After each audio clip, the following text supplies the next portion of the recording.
رسول پاک کی یہ شان ہے کہ اللہ نے انہیں نبیوں کا امام بنایا ہے، اور بعد از خدا بزرگ توئی قصہ مختصر۔ حضور روٹین میں تو بیٹھتے تھے، جمعے کا خطبہ دینے کے لیے تو منبر پہ آتے تھے، عیدین کا خطبہ دینے کے لیے تو آتے تھے،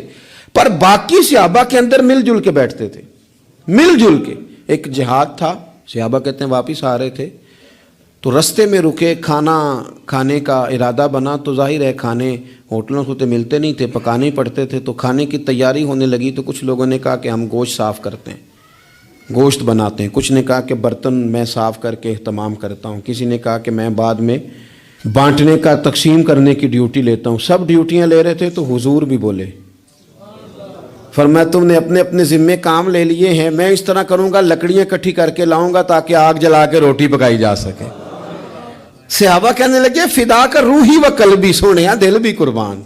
جان بھی قربان، فدا کا ابی و امی، ماں بھی قربان، باپ بھی قربان، ہم جو حاضر ہیں یہ کام کرنے کے لیے۔ تو حضور نے فرمایا میں تم سے ممتاز نہیں ہونا چاہتا، مل جل کے رہنا چاہتا ہوں تمہارے بیچ۔ آپ جب لوگوں کے بیچ وقت گزارتے ہیں تو تبھی تو ان کے دکھ سکھ کا آپ کو پتہ چلتا ہے، اور جب آپ اپنا لیول ہائی کر کے اوپر اٹھ جاتے ہیں تو پھر آپ کو کیسے پتہ چلے گا کہ عام آدمی کس تکلیف میں مبتلا ہے۔ میرے نبی پاک علیہ السلام صحابہ کیا حضور سے بات کرتے ہیں، حضور تو نبیوں کے امام ہیں، لیکن سرور کائنات علیہ السلام نے لوگوں کے بیچ رہ کے لوگوں کے ساتھ اعلیٰ نیکی کرنے کا پیغام دیا۔